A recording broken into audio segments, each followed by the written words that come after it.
गणेशाय नमः। श्री सरस्वत्यै नमः। श्री गुरुभ्यो नमः। वक्रतुंड महाकाय सूर्यकोटि समप्रभ निर्विघ्नं कुरु मे देव सर्वकार्येषु सर्वदा।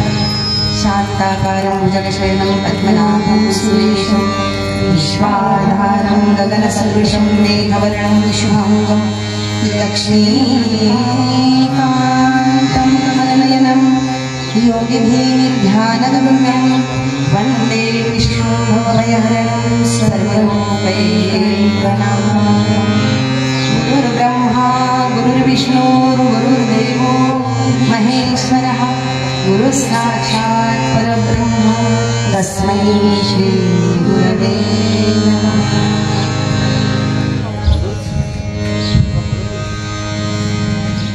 श्रीरामचंद्रा करुणा समुद्रा मातो तुझी राजसयो नेत्री नये रे तुझवी निद्रा तैभे तसीमा मधुरा सुभद्रा मनोजवं मारुततुल्यवेगं जितेन्द्रियं बुद्धिमतां वरिष्ठं मातात्मजं वानरयूथमुख्यं श्रीरामदूतं शरणं प्रपद्ये। मुखं करोति वाचालं पङ्गुं लङ्घयते गिरिं यत्कृपातमहं वन्दे परमानन्दमाधवम्। मातृदेवो भव पितृदेवो भव अतिथिदेवो भव आचार्यदेवो भव राष्ट्रदेवो भव। श्रोता वक्ता श्रीराम समर्थ श्रीराम समर्थ श्रीराम समर्थ। जय जय रघुवीर समर्थ।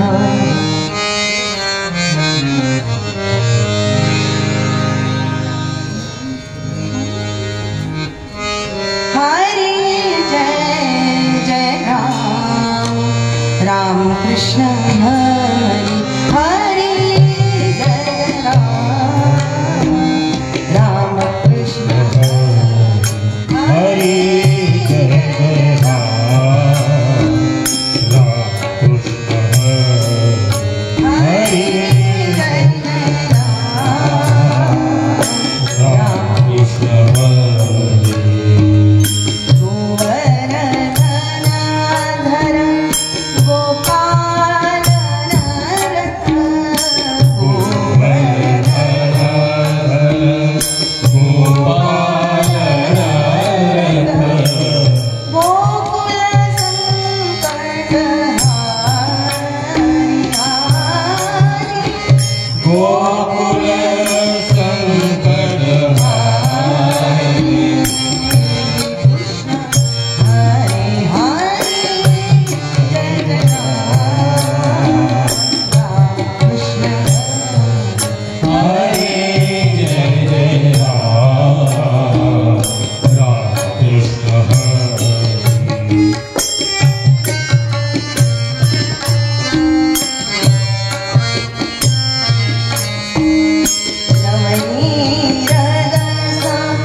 साधनी तो हा विठ्ठल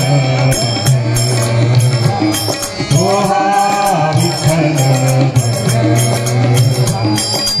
माधव बढवा रूप पाहता रूप पाहता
अवधूत चिंतन श्री गुरुदेव दत्त।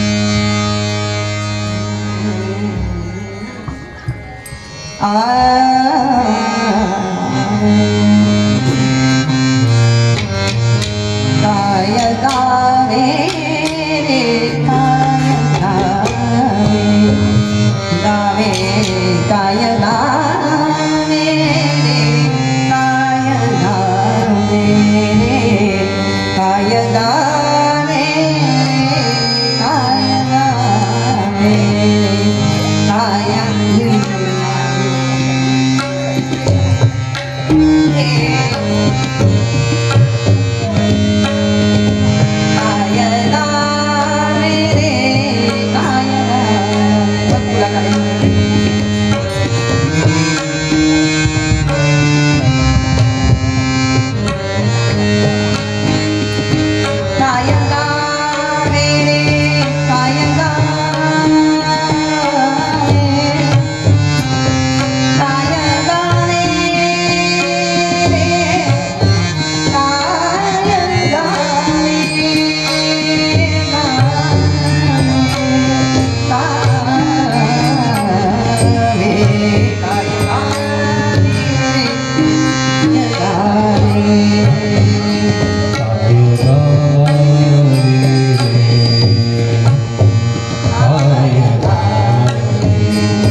वसिष्ठा परिज्ञानयोगेश कविवाल्मिका सार्वभौमायैसा नमस्कार माझा सद्गुरुराया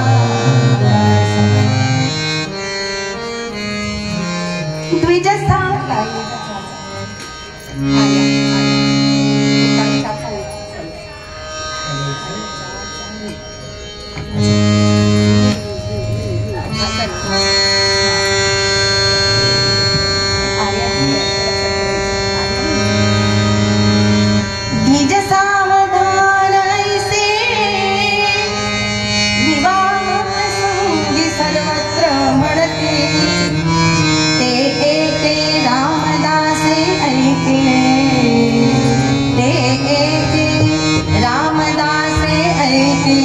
असोतया मम प्रणति राम राम राम राम हरे हरे राम राम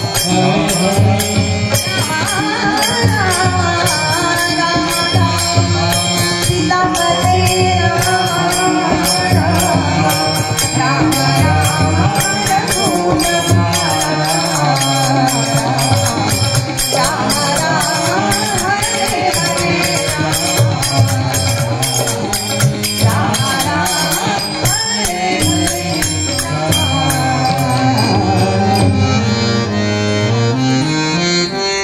गुरुनाथ महाराज की जय, श्री रामचंद्र भगवान की जय. होतोय निरूपण अगदी थोडक्यात आटोपूया. समर्थ रामदास स्वामी महाराजांचा निरूपणाला घेतलेला अभंग आहे. सोपा वाटतो तेवढा सोपा नाही. समर्थ म्हणतात काय गावे रे काय गावे आम्हा नाही सर्व ठावे. बोध मृदंग फुटका टाळ द्वैताचा तुटका दास वेडे रे बागडे नृत्य करीती देवा पुढे. परत ते म्हणतात राम भेटीचा समय रामदासा गाता नाही.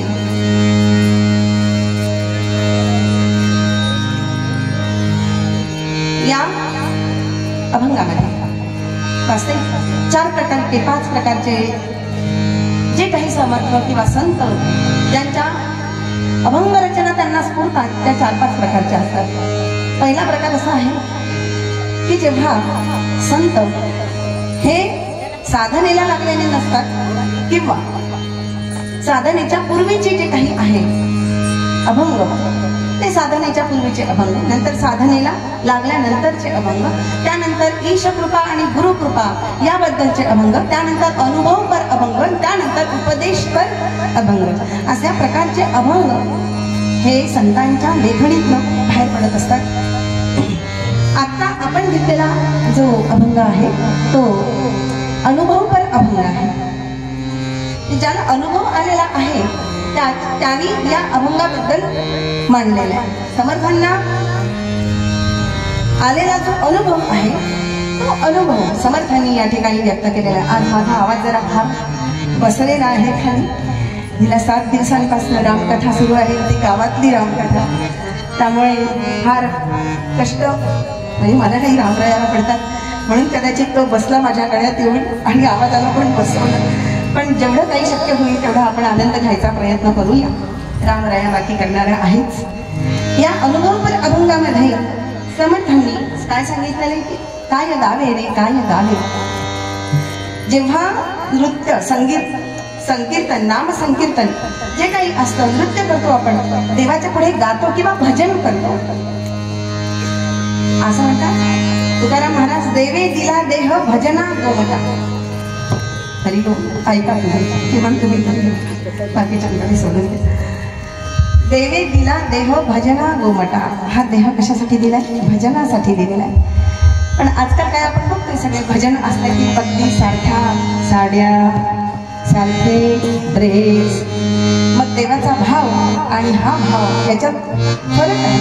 असो, तोही एक आनंदाचा भाग आहे. पण भजन गाता गाता गाता गाता समर्थांची अवस्था ज्या पद्धतीने रामरायाशी ते एकरूप झालेले आहे गाताना, त्या अवस्थेबद्दलचं वर्णन समर्थांनी इथे केलेलं आहे. म्हणून ते म्हणतात की काय गावे रे काय गावे. एकदा गायला लागलो, मनामध्ये रामराम म्हणायला लागलो.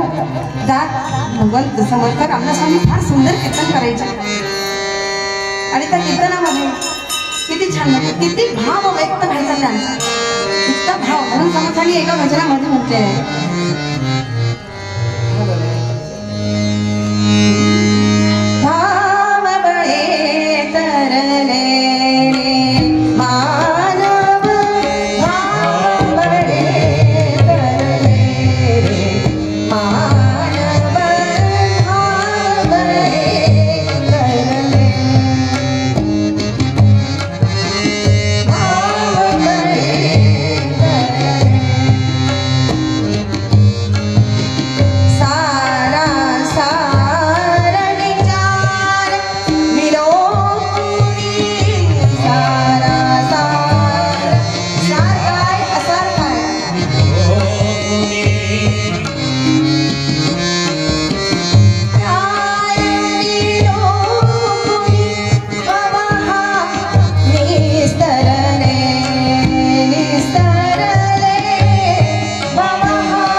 देवाला काय आवडतं? भाव. अगदी थोडक्यात निरूपण आठवूया 10 मिनिटात. काय म्हणतात महाराज? भाव पाहिजे, भाव. बाजारात गेलो की प्रत्येक गोष्टीला काय आहे? भाव. प्रत्येक गोष्टीला. एकही गोष्ट अशी नाही की बिना भावाची आहे. या जगात एकही गोष्ट अशी नाही ती बिना भावाची आहे. भाव पाहिजेच. पण त्या सर्वांहून श्रेष्ठ भाव जर कुणाचा असेल तर तो भगवंताच्या प्रती असलेला भाव, देवाच्या प्रती असलेला भाव. तो भाव म्हणजे काय आहे तर ज्याचं देहभान हरपून जाणे. स्वतःच्या देहाची देहबुद्धी जाणे, देहबुद्धी गेली की मग भगवंत आपल्याला साक्षात प्रकट आहे, कारण तो भाव त्याच्या चरणी. नाही तर मग काय होतं बघा, मन कशाला बघायचं, प्रमाण मनी नाही भाव म्हणे देवा मला पाव, मनी नाही भाव म्हणे देवा मला पाव, देव अशान भेटायचा नाही रे, देव माझा भाजीपाला नाही रे, देव माझा भाजीपाला नाही रे. मनी नाही भाव म्हणे देवा मला पाव, मनी नाही भाव म्हणे देवा मला पाव, देव अशान भेटायचा नाही रे, देव बाजारचा भाजीपाला नाही रे, देव बाजारचा भाजीपाला नाही रे, देव बाजारचा भाजीपाला नाही रे. देवाला भाव पाहिजे असतो, तो भाव कुणी दिला वगैरे समर्थ रामदास स्वामी वर्णन करतात. तो भाव कुणी दिला, आधी सारासार विचार ज्याने केलेला आहे तो भाव देऊ शकतो. आणि सारासार विचार केलेलं पात्र असं एकमेव आहे त्या रामकथेमध्ये, आणि ते म्हणजे साक्षात समर्थ ज्यांचा अवतार आहे ते भगवान हनुमंत. ते काय म्हणतात रामरायाला, रामराया अरे मी तुझा कोण आहे, देहबुद्ध्या तू दास हो, मी तुझा दास आहे. देहबुद्धीने विचार केला. इथे काय म्हटलेलं आहे, भाव पहिलं काय होणार, काय गावे रे काय गावे, काय गावे रे काय गावे, अशी अवस्था कोणाची होते, ज्याला भान राहत नाही, त्याला कळत नाही काय गातोय आपण, तो देहभान हरपून जातो. मग आपण कुठल्या तालावरती होतो, कुठे रागावरती होतो, कुठे काय काय कुठलं गाणं घेतलं होतं, काय म्हणायचंय हे कळतच नाही. इतकी अवस्था ज्याची झालेली आहे तो देहबुद्धा तू दास हो, मी तुझा दास आहे, दास. तो दासच व्हावा लागतो तेव्हा कुठे भगवंत भेटतो. ते दास असल्याशिवाय भगवंत मिळत नाही. देहबुद्ध्या तो दास हो.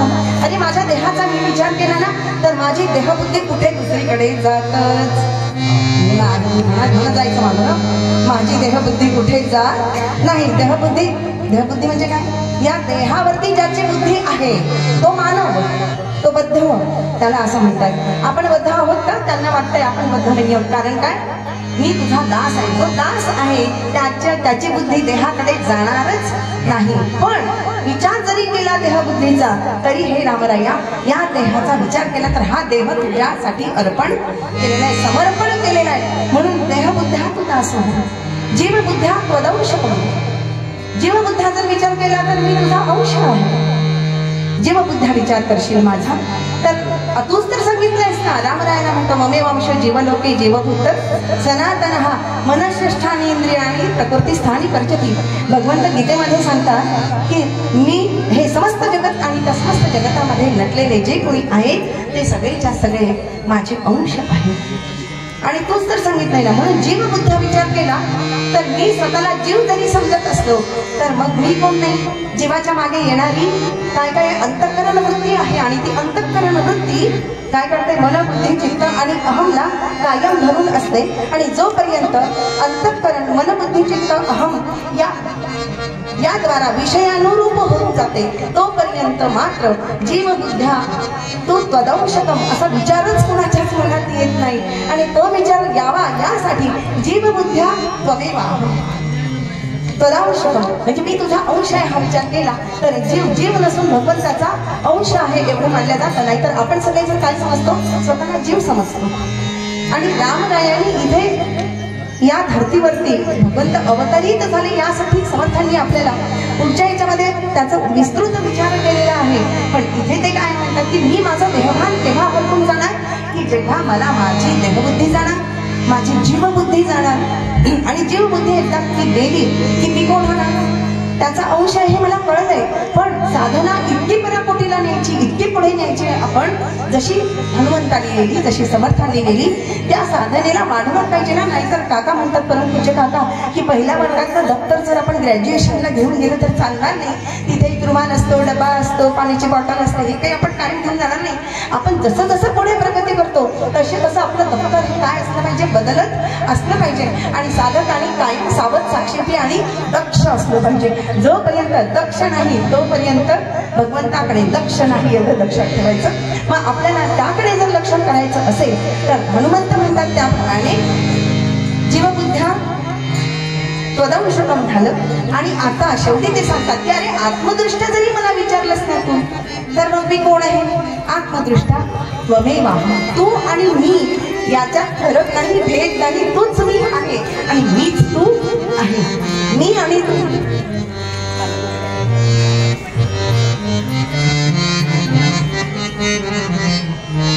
तुझ्या स्वरूपच माझं आहे, माझं स्वरूप वेगळं नाही. असं जेव्हा एकरूप होऊन जातात समर्थ भगवंताशी गाता गाता, भगवंताशी गाता गाता जेव्हा समर्थ एकरूप होतात तेव्हा समर्थ म्हणतात एका भूपाळीमध्ये, काय म्हणतात?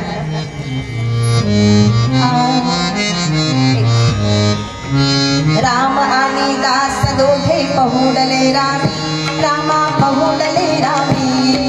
देवी बोलावया, देवी बोलावया, मुरेच ते धामी. राम आणि दास दोघे पहुडले रामी, रामा पहुडले रामी. देवी बोलावया, देवी बोलावया, मुरेच ते धामी. आता जेव्हा ते दोघे एकरूपात अंतरंगाने एकरूप होऊन जातात तेव्हा कोण कोण आहे हे कळायला मार्गदर्शन आहे. एकनाथ महाराजांनी दत्ताच्या आरतीमध्ये म्हटलेलं आहे, नितूपणाची झाली बोळवण, एका जनाधनी श्री दत्त ध्यान.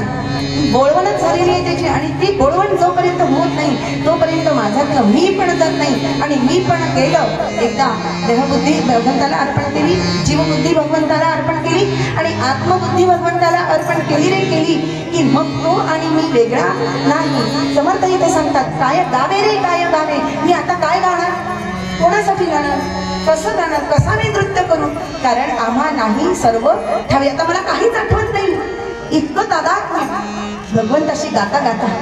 नाही तर भजन सुरू असताना, कीर्तन सुरू असताना, नाम सुरू असताना आपलं कायम लक्ष असतं कीर्तनात, त्या शब्दांकडे लक्ष नसतं. तबलावाला कसा तबला वाजवतो, हार्मोनियमला बरोबर आहे की नाही, किंवा कीर्तनकार बरोबर गातात की नाही, त्यांनी संगीत शिकलं की नाही, ते विनोद करतात, काय काय आमचे उपद्व्याप असतात. हे उपद्व्याप सोडून जर आपण खऱ्या भगवंताचं चिंतन करत असू तर खरा भगवंत आपल्याला कळावा यासाठी समर्थ जे सांगतात ते जर आपण अंगीकारलं, अवलोकन केलं, अनुसरण केलं तर आपणही सुद्धा एके दिवशी तेच असे झाले तसे झाल्याशिवाय राहणार नाही. आणि ते जर आपल्याला व्हायचं असेल तर आपण काय केलं पाहिजे? समर्थांसारखं नृत्य करीत जात असलं पाहिजे. ते म्हणतात, पुढे म्हणतात पुढच्या, बोध मृदुंग फुटला, बोध मृदुंग फुटला, टाळ द्वैताचा तुटला.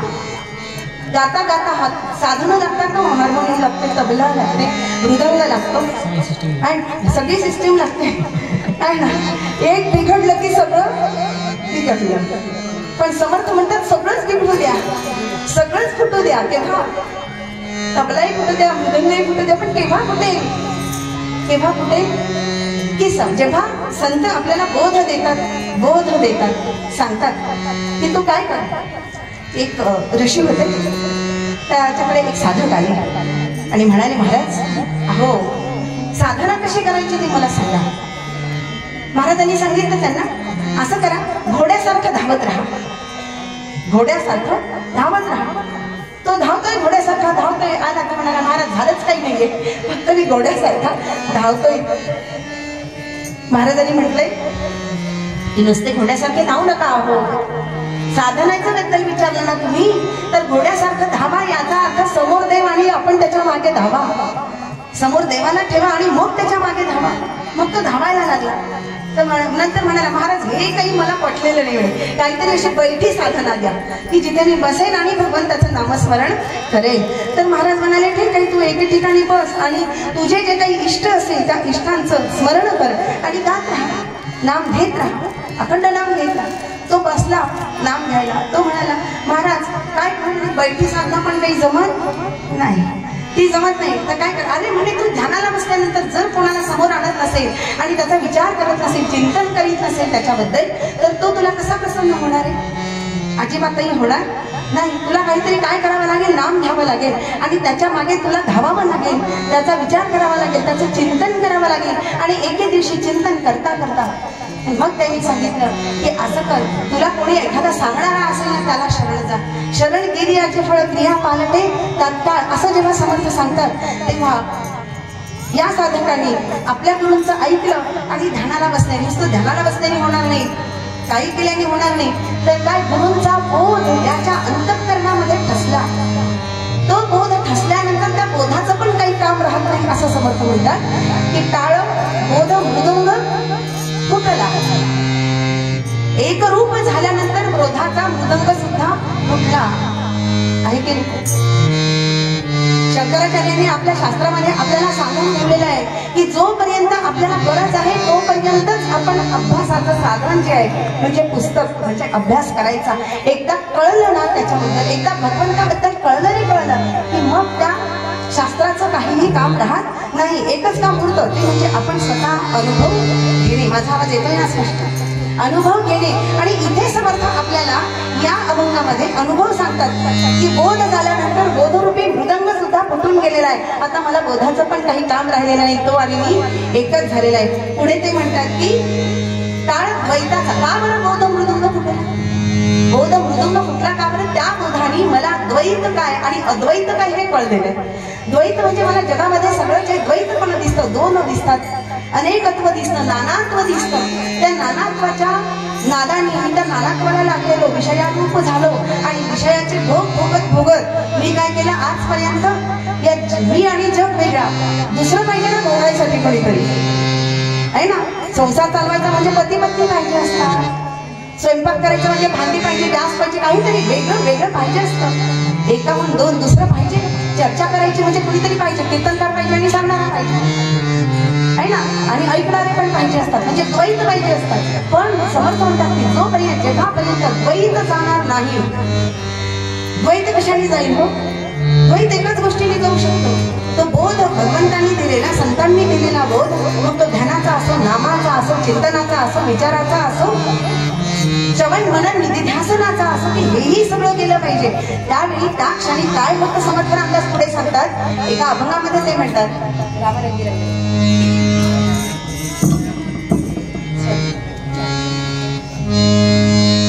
काय म्हणतात समर्थ की इतकं इतकं इतकं त्या बोधाने माझं अंतःकरण भगवंताशी एक रूप झालं पाहिजे, रंगून गेलं पाहिजे. तेव्हा कुठे मला आत्मानामाचं दर्शन होईल. आणि मला माझ्या प्रत्यक्ष आत्मानामाचा, तो काही कुठे दुसरीकडे नाही आहे, इकडे नाही तिकडे नाही, सगळीकडे कुठेच नाही, तो माझ्याच जवळ आहे. तुझे असे तुझं पाशी परी तू जागा चुकला अशी म्हणलं असे असं संत जेव्हा सांगतात तेव्हा आपण त्यांचं ऐकावं ना.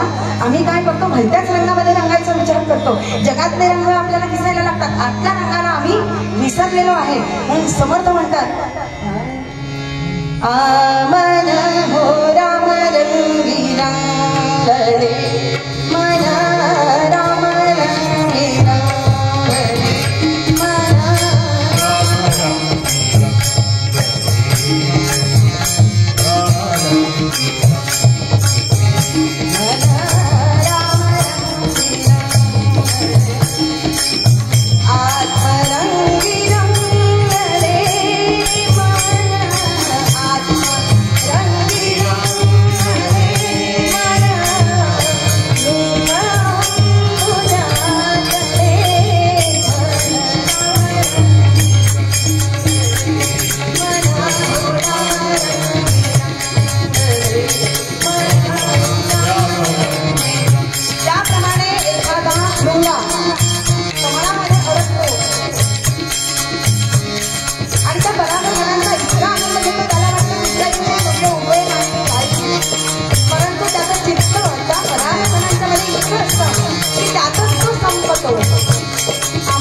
मन रामाच्या नावामध्ये रंगून गेलेलं आहे की समर्थाने स्वतः वर्णन केलेलं आहे. अनुभवपर अभंग असल्यामुळे समर्थ इथे वर्णन करतात की दास वेडे रे बागडे. आपल्याला समर्थांचा ब्रह्मपिसा माहिती आहे, समर्थांचा ब्रह्मपिसा. अगदी पिसाचं वेड घेतलंय. ये ये रे ये कल्याणा ये हे माझ्याजवळ. अरे काय घाबरतोस? हातात तलवार घेतली. कोण येत आहे माझ्याकडे बघतोय मी. काय वेडाचा सोंग केलेला आहे समर्थांनी. आणि इतके ते एकरूप झालेले आहे कारण ते ब्रह्मपिसाच आहेत. साक्षात ते साक्षात ब्रह्मपिसा आहे. पिस झाल्याशिवाय ब्रह्माचं वेड लागत नाही. वेड व्हावं लागतं. कोण वेडे झाले? सगळे संत वेडे झाले भगवंतासाठी. आणि त्या भगवंताच्यासाठी समर्थ वेडे झाले. ते म्हणतात की दास वेडा रे बागड. दास हा वेडाहून बागडतो जिकडे तिकडे.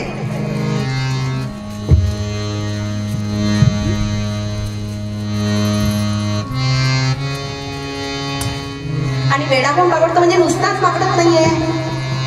नुसता बागडत नाहीये. तर समर्थांचं गीत सुरू आहे. समर्थ म्हणतात मी अखंड नाचत असतो. अखंड नाचत असतो. नृत्य करीती देवापुढे. इतके वेडे देवासाठी वेडे झाले. देवापुढे नाचतात. आपण देवापुढे भजन करतो. आपण देवापुढे पावल्या करतो. हरिपाठ करतो. नृत्य करतो. पण समर्थ जितके भगवंताशी एकरूप झाले तेवढे आपण झालेलो नाहीये. म्हणून कदाचित समर्थांनी आम्हा सर्वांसाठी हा अभंग दिलेला आहे. ते म्हणतात कोण वेडा? दास. दास वेडा रे बागडे. स्वतःला वेडा म्हणून घेणं एवढं सोपं नाही बरं का. होय की नाही? नाहीतर मग न्यावं लागतं. कुठे? वेड्याच्या हॉस्पिटलमध्ये. इथे एकच हॉस्पिटल आहे वेळाच्या. समस्त जगतातल्या वेड्यासाठी एकच हॉस्पिटल आहे आणि ते म्हणजे माझ्या रामरायाचं. त्याच्याकडे जो कोणी गेला ना तो वेडा कितीही असेल तरी तो काय करतो? कुणीही जरी आलं ना माझा वेडा जरी असेल तरी तो स्वीकारतो. इतका त्याचा तो भाव पूर्ण आहे. म्हणून आपला भाव त्याच्या चरणी समर्थांनी टाकलेला आहे. म्हणून तर म्हणतात देव वेडा दास वेडा रे बागडे. नृत्य कुणापुढे करतो? जगात कोणी बसा. एक दृष्टांत फार छान सांगितलेला आहे परमपूज्य डॉक्टर काकांनी. याचं निरूपण परमपूज्य डॉक्टर काकांनी केलेलं आहे. डॉक्टर काका म्हणतात की जसं लहान लेकरू छोटस असतं कुठलाही ताल वाजू दे ते कायम असं नाचतच असतं. कायम नाचत असतं. त्याच्या मनात काही विचार येते मला कोण काय म्हणेल, मला हसेल का, कोण काय म्हणेल. आपल्याला म्हणून आपण काय करतो? तो नाचायला लागेल. वा वा टाळ्या वाजवून त्याला छान आनंद. समर्थ म्हणतात की तो आनंद. काका म्हणतात की तो आनंद देवाला होतो. त्याचा दास त्याच्या पुढे नाचायला लागला की त्याला आनंद होतो. आणि मग समर्थ म्हणतात की मी देहभान अर्पण त्याच्या पुढे हरपून त्याच्या पुढे नाचतो. त्या पुढे नाचतो. आणि मग काय होतो? समर्थ म्हणतात राम भेटीचा समय रामदासा गाता नाही. राम भेटीचे समयी रामदासा गाता नाही. जेव्हा मला राम भेटला ना तेव्हा माझं गाणं थांबलं. तेव्हा माझं बागडणं थांबलं. तेव्हा माझं बोलणं थांबलं. बोध थांबला. बोध कुठला? टाळ म्हणजे द्वैताचा टाळ बाजूला झाला. आता एकमेव अद्वैत बाकी राहिलेला आहे असं समर्थांनी आपल्याला सांगितलेलं आहे. पण ते करण्यासाठी म्हटलं मात्र समर्थांनी आता इथे विचार आपल्याला मांडलेला आहे की आपण बघतो मूर्तीतला राम. सर्वात पहिल्यांदा कुठल्याही रामासमोर नाचायला लागतं. मूर्तीतल्या रामासमोर नाचायला लागतं. नंतर कुठल्या रामासमोर जो सगुण साकार झालेला अवतार रूप राम जो दशरथ का पुत्र आहे त्याच्यासमोर नाचावं लागतं.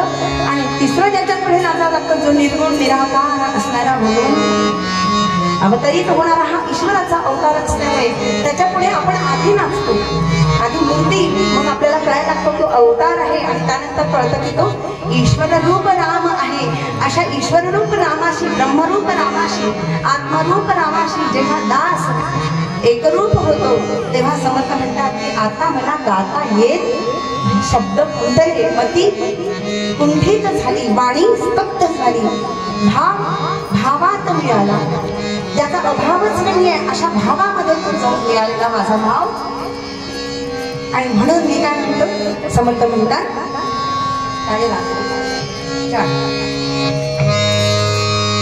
पण इथे थांबवते. आपल्याला सगळ्यांना कळलं असेल की नृत्य करीत करीत गात गात मूर्ती रामाशी आपण आधी एकरूप व्हावं.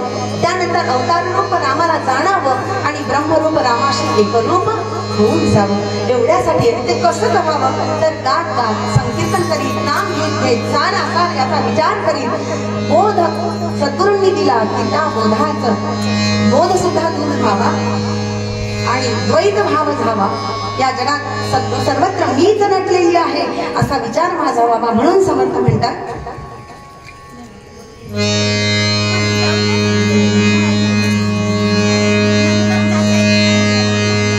काय गावे रे काय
आख्यानाला सुरुवात करते.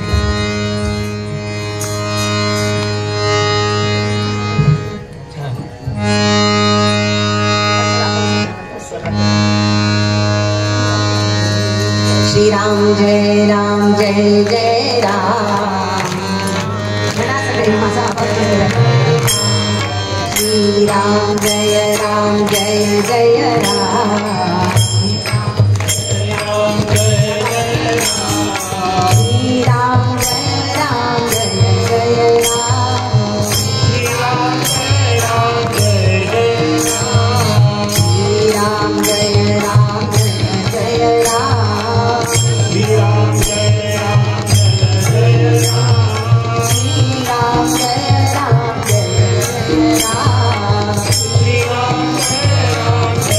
Jai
अगदी 15 मिनिटांमध्ये आपल्याला रामरायाचा जन्म करायचा आहे. दरवर्षीप्रमाणे त्याला वेळच नसतो. तो काय करणार? तो अजन्म आहे आणि अजन्माला जन्माला आणायचं म्हणजे फार कठीण आहे काम. आणि त्यामुळे कदाचित तो दरवेळेस प्रत्येक मंदिरात अशी परीक्षा बघत असतील. प्रत्येकच मंदिरात असा प्रश्न येतो की अगदी काय 10ला 10:30ला 11:45ला कीर्तन सुरू झालं की रामरायाला घाई सांगते यायची काय ना. आणि मग तो सगळ्यांना कामाला लावतो. नाही भरभर घ्या, सगळे लगबगीने कामाला लागा. आजच्या सारखंच कलियुग आहे आणि त्या कलियुगामध्ये गौ माता अतिशय त्रस्त आहे ना. यज्ञ, दान, तप, क्रिया सगळ्या क्रिया गेलेल्या आहेत लयाला. मग अशी आपण विचार करत होतो त्या विषयीचा. त्या स्वामींकडे जेव्हा तो मुलगा गेला आणि तो म्हणाला, अहो तुम्ही करायला सांगितलं त्या क्रिया कुठेच नाहीये, क्रिया कुठेच नाहीये. ऋषींनी सांगितलं क्रियेशिवाय शांती नाही है ना, क्रियेशिवाय नाम नाही, क्रियेशिवाय भगवंत नाही, भगवंताशिवाय क्रिया. या समस्त जगतामध्ये अखिल विश्वामध्ये एक अशी शक्ती अजूनही आहे, तेव्हाही होती आणि पुढेही. कारण काय? का बरं राहणार आहे? कारण समस्त जगत हे अष्टधा प्रकृतीने बनलेलं असल्यामुळे पंचमहाभूत आणि रजतम सत्व हे 3 गुण राहणार आहे. आपण विचार जेव्हा करतो तेव्हा रावण हा रजोगुणी आहे, कुंभकर्ण हा तमोगुणी आहे आणि विभीषण सत्वगुणी आहे. एकाच घरातले 3 आहेत आणि 3 प्रकारचे आहेत. एवढं जग आहे. त्या जगामध्ये असे सगळे असणारच आहेत नवे नवे. जगातले असे सोडून द्या, आपणच कसे आहोत की नाही. कधी कधी आपला सत्वगुण वरती येतो, कधी आपला रजोगुण वरती येतो, कधी आपला तमोगुण वरती येतो. फक्त साधक जो असतो तो साधक काय करतो? स्वतःतला सत्वगुण, स्वतःतला रजोगुण, स्वतःतला इकडे बघायचं तमोगुण काय होतो ओळखतो. कीर्तनाला बसायचं असेल तर माझ्याकडे बघायचं, महाराजांकडे बघायचं असतं. ते कीर्तनकार नाही, कीर्तनकार ते बाकीच्या कोणालाच नाही सांगत असतात. तबला गायक, पेटीवाला आणि बाजूचं म्हणताना एवढ्यासोबतच कीर्तनकार बोलत असतात. बाकी कोणाची काही गरज नसेल त्यांना. असं आहे सत्य. तुमची जोपर्यंत प्रतिक्रिया मिळत नाही ना, या प्रतिक्रियेची आम्हाला काही गरज नाही. आणि काय म्हणतात की हा सगळा क्रिया प्रतिक्रियांचा खेळ जगामध्ये रजतम आणि सत्व या गुणांमध्ये असल्यामुळे रजोगुण आणि तमोगुण इतका पराकुटीला गेलेला आहे. आता आपण त्याचा सगळेजण अनुभव घेत आहोत. या जगामध्ये काय चाललंय, काय केव्हा नाही चाललं होतं हे विचारा. शिवाजी महाराजांच्या काळामध्ये 600 वर्ष महामनी राज्य होतं आणि त्या 600 वर्षामध्ये त्या 600 वर्षात कित्येक लोकांनी कितीतरी अनन्वित अत्याचार या रजोगुणामुळे आणि तमोगुणामुळे सहन केलेले आहेत. ते रजोगुण आणि तमोगुणी युक्त तर रावण आणि कुंभकर्णासारखे आहे ना. इतके अनेक विराट मारीच सुभाव इतके सगळे जर असतील सगळे, तर काय आक्रंदक असेल हो सत्वगुणी जनता. त्या सत्वगुणी जनतेच्या अंतःकरणामध्ये भगवंताच्या बद्दल काय येत असेल की हे भगवंता तू ये ना रे, आम्हाला या सगळ्या दुष्टांपासून काय कर सोडव, तू ये. आणि आपलं गाराणं देवाकडे कोण घेऊन जाणार? आपण जिच्यावरती राहतोय, ज्या पृथ्वीवरती आपला देश, आपली संस्कृती, आपलं शास्त्र इतकं महान आहे की या पंचमहाभूतांना सुद्धा आपण देव मानतोय. पृथ्वी, आग, तेज, वायू पंचमहाभूत म्हटलेले टाकलेली आहे. तर त्या समस्त महाभूतांच्या चरणी आपण जर लीन झालो तर प्रत्येक महाभूत आपल्यावरती प्रसन्न झाल्याशिवाय राहत नाही. जलाची पूजा आपण करतो, तेजाची पूजा आपण करतो, वायूची पूजा आपण करतो, पृथ्वीची पूजा आपण करतो आणि आकाशाची सुद्धा आपण पूजा करतो. कारण त्याला शरण गेल्याशिवाय पुढचं काही मिळत नाही. कारण आपला देह त्यानेच नटलेला आहे. आणि म्हणून या देहामध्ये असणारे हे पंचमहाभूत जे रजतमसत्व गुण घेऊन आलेले आहेत, त्या गुणांना जर आपल्याला त्या गुणांचा स्वामी बनायचा असेल, जसे भगवान भोलेनाथ, भगवान विष्णू आणि भगवान ब्रह्मदेव हे सगळे स्वामी आहेत त्या 3 गुणांचे, तसं जर मला बनायचं असेल तर मला काय करावं लागेल आहे ना. तसं जर मला बनायचं असेल तर मला स्वामी बनायचं असेल तर स्वतःतले जे काही त्याचा स्वामी आपणच बनलं पाहिजे, त्याचा अधिपती बनलं पाहिजे. आपल्या मनाची देवता कोण आहे? वायुदेव आहे. मग वायुदेवतेला चंचल आहे, चापल्य आहे त्याच्यामध्ये, आणि त्या चापल्यामुळे अखंड चंचलता आहे. आणि चंचलते निश्चळ करायचं असेल तर त्या निश्चळाचा जो स्वामी आहे त्याला शरण जावं लागेल. आणि म्हणजे मन आहे या मनाला सांगावं लागेल, हे बघ तुझ्या आत दडलेला कोण आहे? तुझा स्वामी आहे आत्माराम. त्या आत्मारामाचं तू ऐक, मी तुझं ऐकणार नाही, कारण मी कोण आहे? आत्माराम आहे. असं म्हणणारे जे सत्वगुणी लोक होते ते सगळे गौमातेला शरण गेले, म्हणजे पृथ्वी मातेला शरण गेले. पृथ्वी काही भगवान करून सोडलेले यांनी. आणि त्यांनी काय केलंय?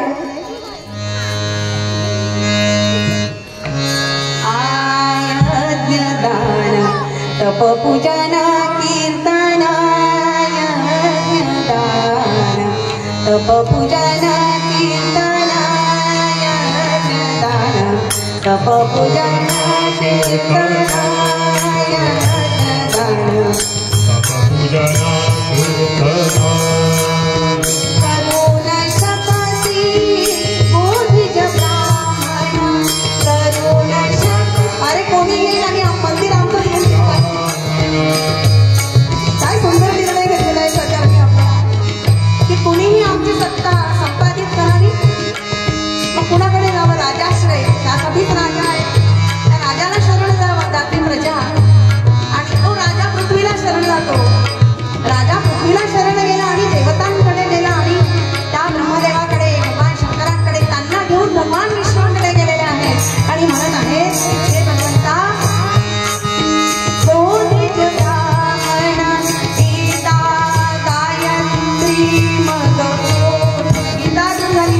विश्वामित्रांसारख्यांचे यज्ञ नष्ट करण्यात केल्या जात आहे. तिथे गायत्रीला कोणी विचारत नाहीये, काय संध्या करू शकत नाहीये, स्नान करू शकत नाहीये. स्नानाला गेलं तर एवढा मोठा मासाचा बचका कधी येऊन पडेल नदीत, काही सांगता येत नाही. अशी वेळ घ्यायला वेळ नाही, लक्षात ठेवा. म्हणून सावध, साक्षेपी आणि लक्ष असायला पाहिजे. आणि जास्तीत जास्त संख्येने रामाच्या मंदिरात, रामाच्या उत्सवाला यायला हवं. आणि तेव्हा पुढे ही गोमाता काय होईल? शांत होईल. गीता गायत्री मग गोठून वेदशास्त्र कसले तेरवा, वेदशास्त्र कसले तेरवा, वेदशास्त्र कसले. आणि ब्रह्मदेवांनी, शंकरांनी, समस्त देवतांनी भगवान विष्णूंना शरण गेल्यानंतर आणि भगवान विष्णूंनी त्यांना अभय दिलंय, अभय दिलंय. निर्भय व्हायची कला सांगितली. निर्भय व्हा, अरे मी येतोय, मी येणार रघुकुळाच्या वंशामध्ये माझा जन्म होणार आहे, मी येणार आहे. घाबरू नका तुम्ही, समस्त सगळेजण परत जा, मी येणार आहे. परत पुन्हा त्यांनी प्रार्थना केली. काय म्हणतात?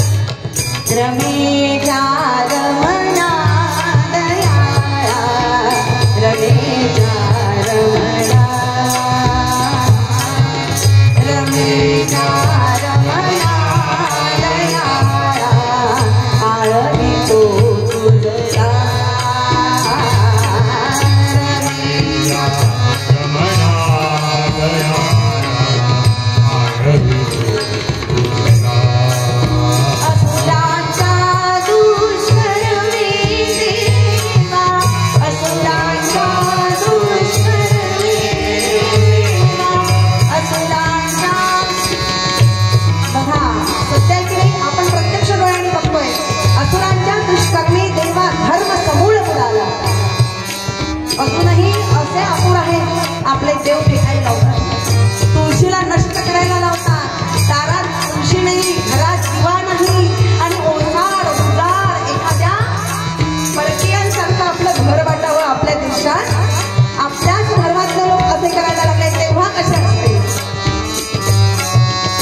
समस्त जगामध्ये मैथुनी सृष्टी निर्माण केलेली आहे आणि त्यांची नगरी जर कुठली असेल तर ती म्हणजे अयोध्या नगरी, जिला कुणीही आजवर जिंकलेलं नाहीये.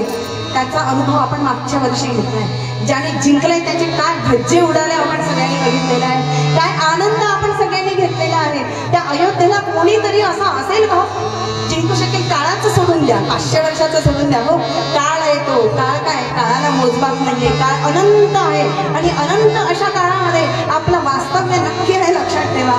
याला इथे कोणी जिंकणार नाही. अशी अयोध्या भगवंत म्हणतात काळीच्या चांगली राखो आर्या.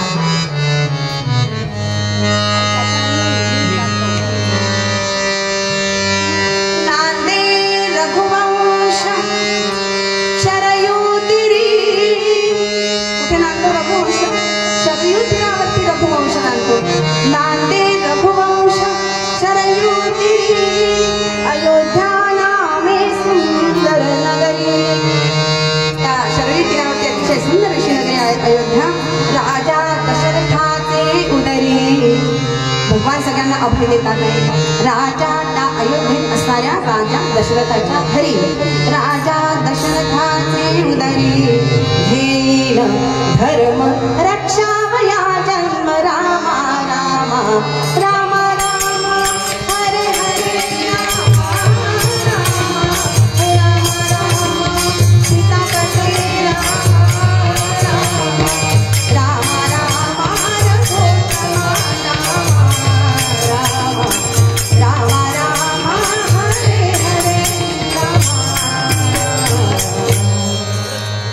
मी तिथे जन्माला येणार असं भगवंतांनी आश्वासन दिलंय आणि अयोध्येला आलेले आहे.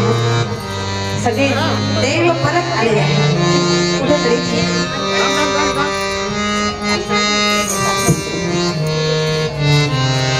काय सुंदर नगरी आहे बरं. वर्णन करतात शरयू तीरा अयोध्या नाम नगरी तत्रापि लोकविश्वता मन्ना मानवेंद्रेण या स्वयं रचे. कोणी रचना केली? त्याची मनोनी रचना केलेली आहे. शरयू तीरावरी अयोध्या मनोनिर्मित नगरी. अयोध्या मनोनिर्मित नगरी.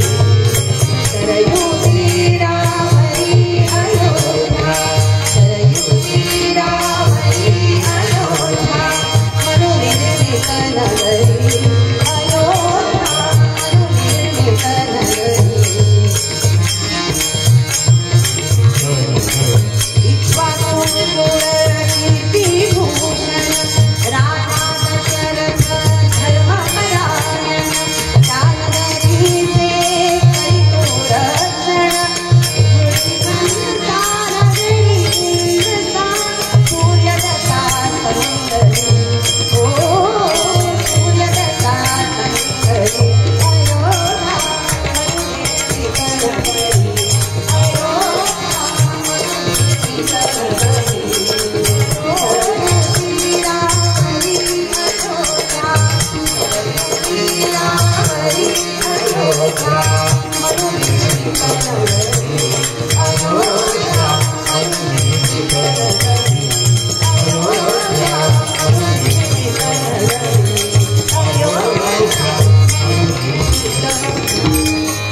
दशरथाला स्वप्न पडलं. एक पुरुष आणि 2 पुरुष आणि एका स्त्रीलामध्ये श्रावण काळाची कथा. दशरथ राजा वनामध्ये गेलेला आहे शिकार आणि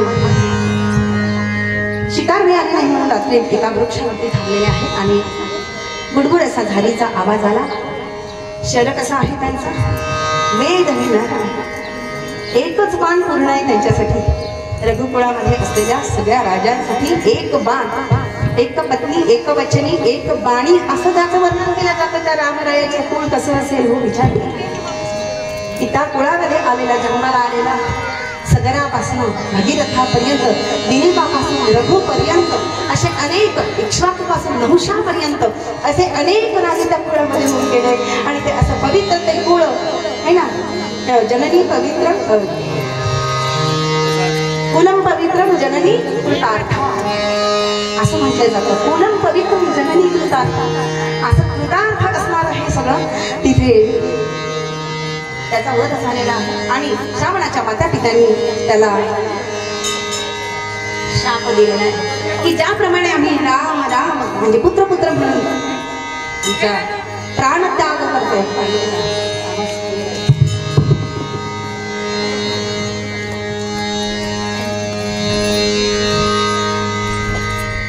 तू पण तसाच काशी.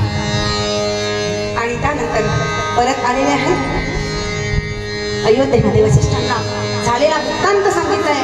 वसिष्ठांनी सांगितलंय की पुत्र कामेष्टी यज्ञ म्हणजे अश्वमेध यज्ञ कर. आणि अश्वमेध यज्ञामध्ये एक इष्टी असते, एक पुन्हा यज्ञ. यज्ञात यज्ञ असतात त्याला इष्टी असं म्हणतात. त्या यज्ञातला यज्ञ म्हणजे पुत्र कामेष्टी एक यज्ञ. आपली जी काही कामना असेल, धन संपत्ती लक्ष्मी जी काही कामना असेल त्या कामनेने त्या यज्ञामध्ये पुन्हा एक यज्ञ केला जातो, त्याला इष्टी असं म्हणतात. तो पुत्र कामेष्टी यज्ञ पुन्हा तिथे केलेला आहे. त्यासाठी विभांडक पुत्र ऋषशृंग ऋषी हे मनामध्ये राहतात. आजपर्यंत त्यांनी कधीही स्त्रीमुख बघितलेलं नाहीये, स्त्रीचा संग त्याला अजिबातही नाहीये है ना. विषयाला आपल्या विषयाला लोलुपतेकडे घेऊन जाणारे जे विषय आहेत ना ते भगवंतांनी इतकं छान निर्माण केलेलं आहे हे जगत. त्याला विषय म्हणावे की त्याला प्रेम म्हणावं आहे ना, त्यात दोन्ही म्हणता येतात. जो विषयाच्या वासनेने त्याच्याकडे बघतो त्याच्यासाठी तो विषय आहे आणि त्याच्यात जो प्रेम भावनेने त्याकडे बघतो ती प्रेम भावना आहे. भगवंताला समस्त सृष्टीचं संचालन करायचंय म्हणजे ती प्रेम भावना आहे. खूप सुंदर आहे बरं प्रेम. आणि हे प्रेम या समस्त सृष्टीमध्ये आहे हे त्याला कळलेलंच नाहीये आजवर. तो फक्त ध्यानमग्न आहे, ब्रह्मचारी आहे, अविरत. त्याला कोणाचंही दर्शन घेऊ दिलेलं नाही विभांडकांनी. आणि नंतर त्याला अप्सरांच्या माध्यमातून त्याला या अंगदेशच्या राजाची कन्या जी दशरथाची मानस कन्या आहे शांता, तिच्याशी त्यांचा विवाह लावून दिलेला आहे. आणि 400 कोस असा खूप मोठा परिसर यज्ञाचा दशरथ राजाने केलेला आहे. या दोघांनाही यजमान पद दिलेलं आहे. तिन्ही राण्या आणि दशरथ राजा त्या सभा मंडपामध्ये सतत राहतात आहे. 7 दिवस आम्ही भागवतात राहतो, खाली झोपतो, गावात राहतो, गावभर फिरतो तरी ही अवस्था होते 7 दिवसात. आणि राजा दशरथ राजा आहे हो राजा. आणि त्या यज्ञ मंडपामध्ये कुठे गवताच्या कुशाच्या आसनावरती झोपतात आहे 3 राण्या आणि राजा. अन्नग्रहण जे करतात ते सात्विक सगळं म्हणजे काही त्यांच्यासाठी तिथे मेजव्याना नाही आहेत बरं का. सगळ्या मेजव्याना कोणासाठी जे ब्रह्मवृंद आलेले आहेत त्यांच्यासाठी सगळं आहे. हे यजमान असल्यामुळे यज्ञ हे करत असल्यामुळे यांच्यासाठी विधी आणि नियम आहेत आणि ते त्यांनी तंतोतंत पाळलेले आहेत. आणि त्यामुळे त्या यज्ञाचा जो पती आहे यज्ञ देवता, ती यज्ञ देवता त्याच्यावरती प्रसन्न झालेली आहे. आणि ती यज्ञ देवता प्रसन्न झाली आणि काय म्हणते असं पाहिजे असतं सोबत. हे पोरं बरे आहेत सध्या. पाय सदा दशरथा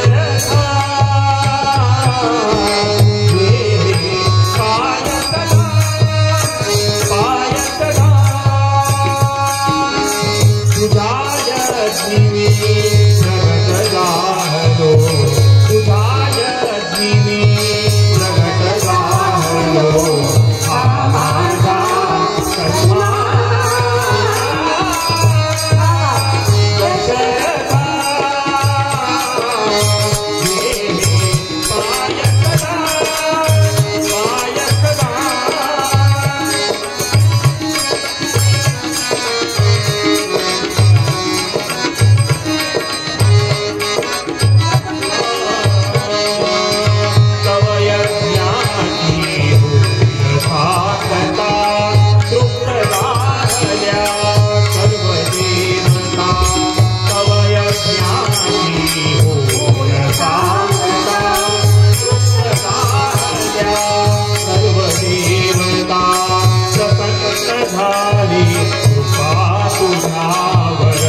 आलो मी हा प्रसाद. त्या यज्ञात ती जे देवता प्रसन्न झालेली आहे त्या देवतेने पायस, सुवर्ण पात्रामध्ये असणारं पायस दशरथाच्या हातात दिलेला आहे आणि त्याचा 3 राण्यांच्या मध्ये त्याची वाटणी करून दिलेली आहे. आणि नंतर ह्या 3 राण्या यज्ञाची सांगता झाली अयोध्येला परत आलेले आहेत आणि यांना सुंदर असे डोहाळे लागलेले. 9 महिने 9 दिवस बाळ पोटात राहणार आहे तेव्हा डोहाळे लागतातच. आम्ही सगळे इथे आहोत. राजा दशरथाला वसिष्ठांनी सांगितलं की त्या राण्यांच्या डोहाळे विचारायला जा.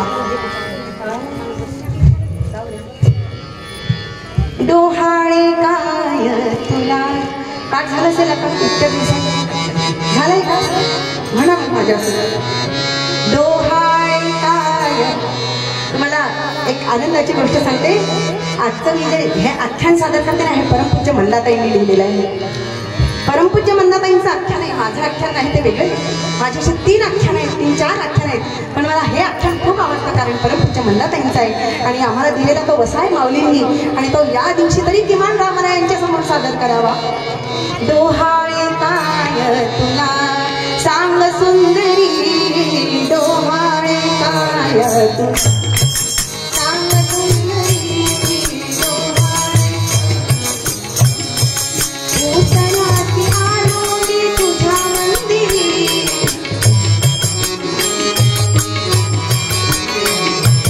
आलो मी उतराती तुझ्या मंदिरी, डोहाळे सांग सुंदरी, डोहाळे काय सांगितलं तिने डोहाळे. धर्माने राज्य करणारा असा पुत्र मला मिळावा असे डोहाळे तिने सांगितले. हा वंश पुढे चालणारा, वंश उभवणारा असा पुत्र मला हवा. पुढे कैकेयीच्या याच्यामध्ये गेले. तिला विचारतात डोहाळे फक्त 2 मिनिटं थांबा, बोलू नका, करते मी बरोबर. काय म्हणतात. डोहाळे काय तुला सांग सुंदरी,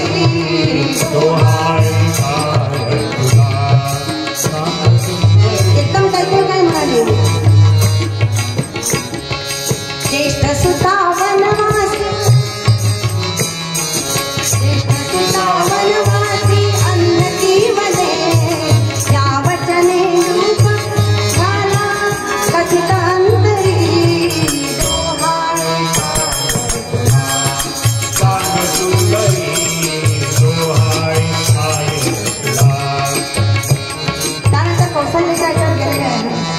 तेजोराशी असा पुत्र एक बाण मला आणून द्या. त्या एका बाणानिमित्त रावणाला मारल्याशिवाय असं जसं पोटात आहे तसं मी बाहेर निघतो. म्हणून आंबट खावं की गोड खावं की तिखट खावं आहे ना. किती एक सुंदर वाचन करावं, मनन करावं, चिंतन करावं. कोणाकोणाला किती वाचा म्हटलं तरी वाचनात लक्ष अजिबात नसतं. त्यांना काय येतं तमोगुणाची झोप. कारण असं तमोगुणी कोणीतरी येणार नसेल. एखादा सत्वगुणी येणारा असेल तर काय स्वप्न सुद्धा छान छान दिसतात बरं मुलींना. अनेक आपण गर्भसंस्कार जेव्हा करतो, आमचे मदनकर सर आहेत तिथे, त्या गर्भसंस्काराच्या माध्यमातून असे संस्कार त्या गर्भावरती झाले की कसा गर्भ सत्वगुणी होणार नाही बरं. आणि ही म्हणते की मला तो बाण म्हणून द्यावी कारण तो साक्षात भगवंत तिच्या उदयी येणार आहे. 9 महिने 9 दिवस पूर्ण झालेले आहे आणि अयोध्या आता आपल्या राजकुमाराच्या येण्याकडे वाट लावून बसलेली आहे. तो दिवस उगवलेला आहे. चैत्र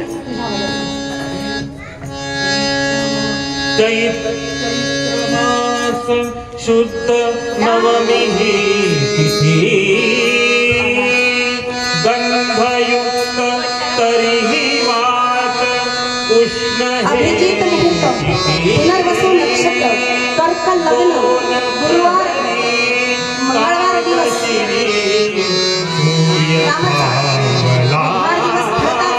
आणि गुरुवार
घटाघटात बसलेला राम प्रत्येकाला कळावा. खूप आनंद झाला सगळ्यांना. हरिओम करत काय झालंय आता सगळ्या अयोध्येला सगळीकडे आनंद झालेला आहे. अयोध्येमध्ये काय काय साखर वाटा काय काय वाटा. अयोध्या अशी नगरी आहे की जिचं वर्णनच करता येत नाही आपल्याला. सजलेलीच असते कायम. तिला तिचे गुढ्या तोरणे आपल्या फक्त चैत्र मासात उभारावे नाही लागत. तिथे कायम गुढ्या तोरणे असतात. तिथे कायम नारळा तोरण असतं. आजचं तोरण 10 दिवसांनी बदलणार नाहीये किंवा महिन्यांनी बदलणार नाहीये किंवा जर आपल्या दिवाळीला लागलं तर दसऱ्याला लागलं तर चैत्राला असं नाहीये. तिथे तोरण रोज लागतात आहे.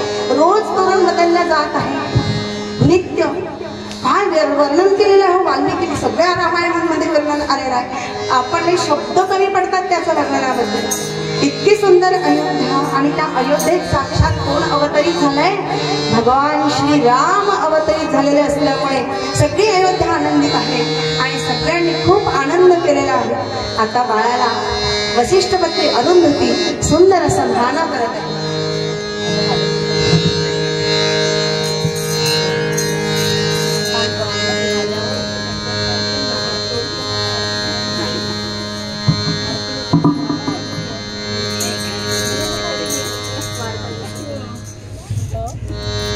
बाळ जन्माला आल्याबरोबर हॉस्पिटलमध्ये डॉक्टरांच्या हाताने डॉक्टर त्याला घाऊ घालतात की नाही की तसंच आणून देतात. नाही आणून देत त्याला तसंच. रामरायाच्या न्हाणीसाठी कोण आहे कुलपुरोहित श्री गुरु वसिष्ठ मुनी यांची पत्नी अरुंधती. ती काय म्हणते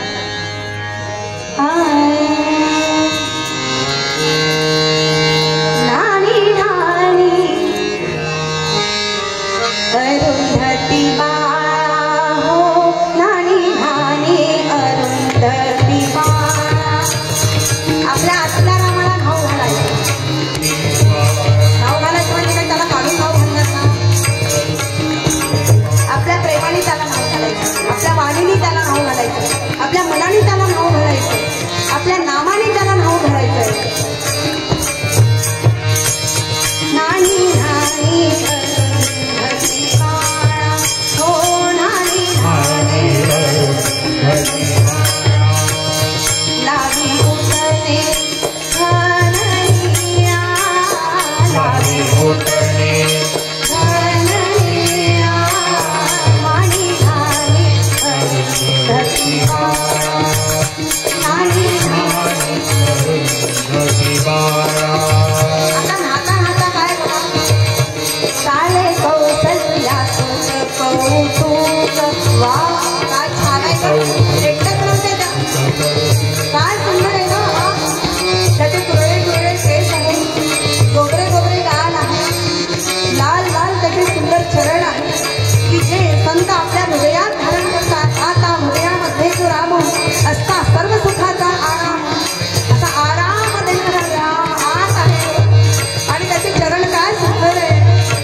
प्रयागराज कुंभाला सगळे गेले. त्या गंगेमध्ये भगवंताचे चरण केवटाने घेतलेली आहे. ती गंगा आमच्या घरात आली हो या कुंभमेळ्याच्या. ती कुंभमेळ्याचा आहे आता. ती गंगा काय म्हणते गंगालयात तुझी गंगोदर त्यात घातले केसर बाळा हो त्यात घातले. गंगेचं जल आणि त्यात केशर काय म्हणतात ऐकी वर्णन. गंगेचे जल आणि त्यात केशर घातलेलं आहे आणि त्याही बाळाला नाव घालतात. आणि नुसतंच नाच नाहीये तर काय म्हणत आहे मंगल गायन सुवासिनीचे मंगल गायन सुवासिनीचे मंगल गायन आणि पाय असे पसरून अरुंधती माता बसते आणि त्या बाळाला आपल्या पायावरती घेतलंय घेई पायावरती वेल्हाळा घेई पायावरती वेल्हाळा नाही नाही हो नाही नाही हो नाही नाही नाही नाणी झाली हो. आणि आता 12 दिवस कसे निघून गेले कळलेलं त्याचं कोण कौतुक करण्यामध्ये त्याचं स्नान करण्यामध्ये आणि राम आलाय परत नंतर भरत शत्रुघ्न लक्ष्मण सगळेचे सगळे आलेले आहे सगळ्यांचे नक्षत्र सांगितलेले आहे दुपारी 12 वाजता माध्यान्ह तिथी अभिजित मुहूर्त त्यावरती जसा राम आला तसाच लक्ष्मण पण आला भरत आणि शत्रुघ्न हे माध्यान्हाला मला आले नंतर संध्याकाळी काय वर्णन पुढे आपल्याला आता ते सांगायची गरज नाही रामकथा करून आलेली असल्यामुळे जरा जास्त स्मरत आहे आज हरिओम त्यांचं पुढे 12वा दिवस आलेला आहे बारसं करायचं ठरलं सुंदर असे पाळणे सजलेले पाळणे किती पाळणे 4 आणि त्या पाळण्यामध्ये रामरायाला टाकलेलं आहे पहिल्यांदा एका दिवसाचं किती बारसं असं पहिल्या दिवशी रामाचं दुसऱ्या दिवशी भरताचं नंतर शत्रुघ्न आणि लक्ष्मणाचं काय विचार बघा नुसता अयोध्येचा विचार जरी केला ना इथे अयोध्या असल्यासारखी वाटते ज्याने आनंद ज्याला घेता येतो ना त्यालाच घेता येतो त्याचा आनंद आणि हा आनंदाचा दिवस आहे आधी आनंदाने साजरा करायचा आहे मुनी गोविंद घ्या वसिष्ठ मुनी आले त्यांनी सगळे मुहूर्त बघितले नामकरण नाम काय लिहिणार त्यांचे म्हणून त्यांनी पंचांग बघितलं आणि बाळाचं बाळसं आता सुरू कुणी गोविंद घ्या कुणी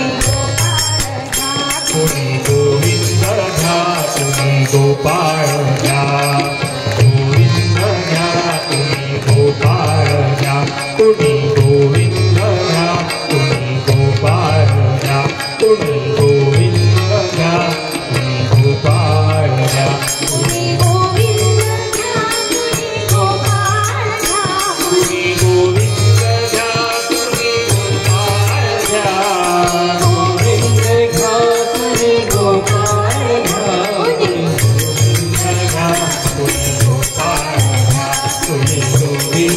घ्या कुणी गोपाळ घ्या कुणी गोविंद घ्या कुणी आपल्या अक्षरामध्ये असलेल्या आत्मा नावाचा आता पाळणा म्हणूया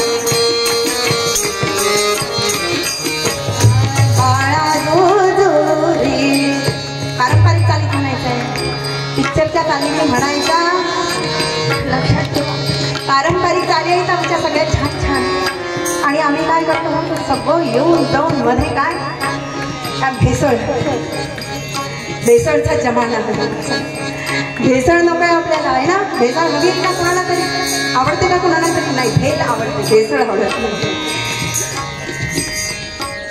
एखाद्या वेळी बरी वाटते पण अशा ह्याच्यात भेसळ नाही आवडत आपल्याला बाळा जो जो रे म्हणा सगळ्यांनी बाळा जो जो रे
म्हणजे काही महिलांनीच नाही बरं का, पुरुषांनी सुद्धा. इकडचा आत्मा आणि इकडची आत्मी आहे का?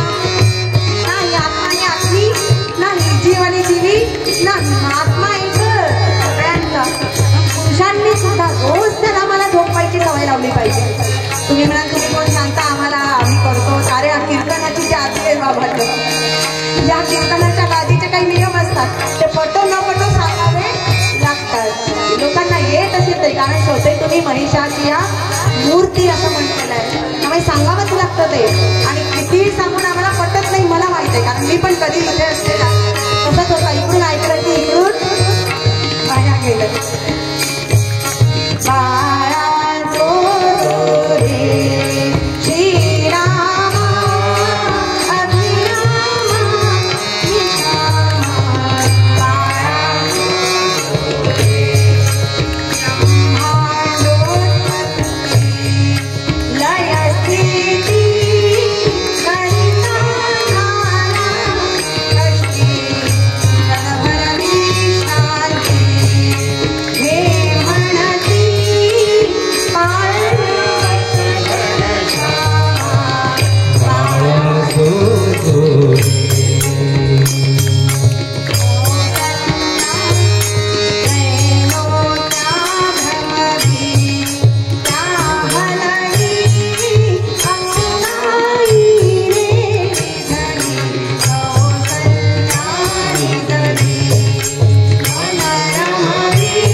अशा बाळाला जो आता बाळ हा राम, त्याचं वर्णन करावं किती कमीच आहे. आजचा दिवस हा ज्या रामाचा जो भक्त आहे, ज्याचा आपण निरूपणाला पद घेतलेला आहे, ते समर्थ रामदास स्वामी यांचा सुद्धा जन्मदिवस आहे.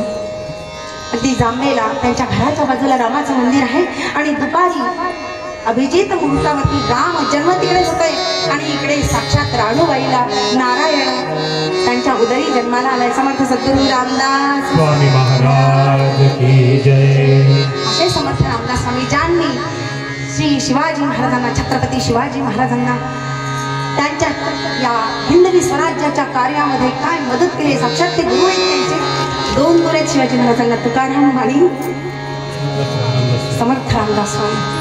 मानणारे फक्त तुकाराम आणि असं तिथपर्यंत आपल्याला जायचं नाहीये. दोघांनाही मानलं तर काय फरक पडणार आहे, पण लोकांना हेच कळत नाहीये. जायचं आहे तरी काहीतरी वेगवेगळे कृत्या करतात, काय त्यांची बुद्धी भ्रष्ट होते आणि काय काय बोलतात संतांच्या बद्दल.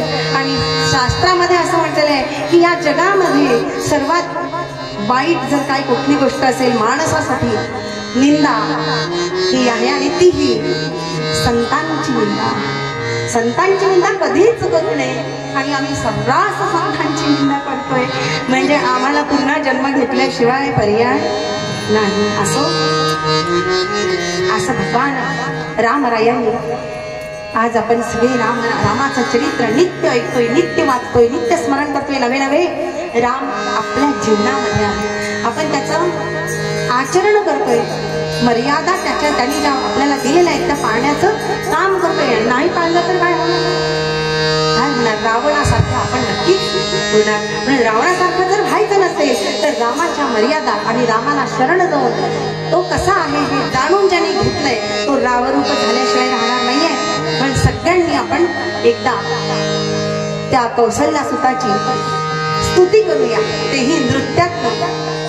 आपली गौरी मागच्या वर्षी पण त्यांनी छान नृत्य केलेलं होतं. ती इथे आहे, ती पॉलिटेक्निकला फर्स्ट इयरला आहे यावर्षी. मागच्या वर्षी ती कुठल्या पदावर केला होता ना, रामजन्म लागत होते. आता ती रामचंद्र श्री रामचंद्र कृपालू भजमन हरण भव भयदारू. याच्यावरती थोडं मागे सरका जरा, म्हणजे तिला जागा मिळेल. असं वाटतं ना प्रत्येक कलाकाराला आपली सेवा आपण रामरायाला पण करावी असं वाटतं. ती म्हणाली आई मी यावर्षी पण करू का नृत्य? म्हटलं का नाही बाळा कर. आहे की नाही आनंद? बघा हा छोटासा आपला अवधूत, हा शार्दूल, हे सगळे मुलं रोज येतात नाही कथेला रोज. कारण काय त्यांच्यामध्ये असणारे जे काही गुण आहेत ते भगवंताला आपण अर्पण करावे आणि आपण समृद्ध व्हावं असा त्यांचा विचार आहे. आणि त्याचे माता पिता धन्य आहे. गीता भागवत करीती श्रवण अखंड चिंतन विठ्ठलाचे आपुलिया हिता असे जो जागता धन्य माता पिता तयाचिया असं सांगितलेलं आहे. वा इकडे ये असं तुला आनंद झाला की नाही? चला सुरू करा.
रामस्तुती आपल्या सगळ्यांना येते. आपल्या अंतःकरणात असणाऱ्या त्या रामाची तुलसीदासाने लिहिलेली श्रीरामचंद्र कृपालु भज मन हरण भव भयदारिण तिच्या त्या आविष्काराचा आपण अतिशय आनंद घेतलेला आहे. आता म्हणून समर्थ रामदास स्वामी म्हणतात आता एक क्षणाला बघा इथे घडलेली घटना आहे की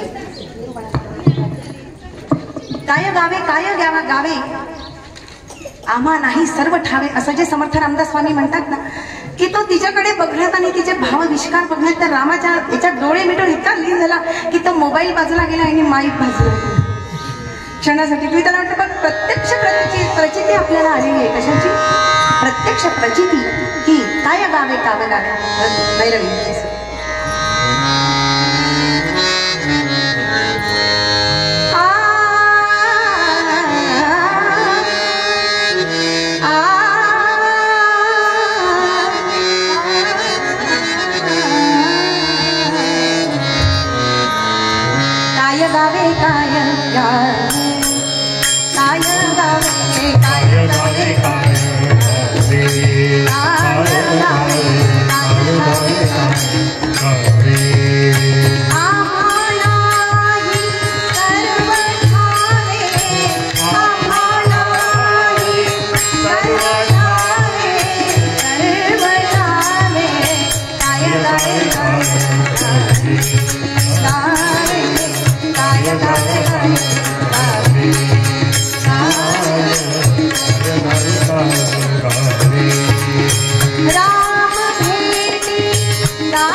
I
तुळशी रघुवरा जाई जुई घेऊन करी तुळशी मोगरा पुष्पांजली अर्पित से तुळशी रघुवरा तुळशी रघुवरा मने सुमन करुणी तुझ्या चरणी अर्पिते चार पुष्प घेऊन हार गुंफिते तुळशी मंदिरीचे तुरे शास लाविते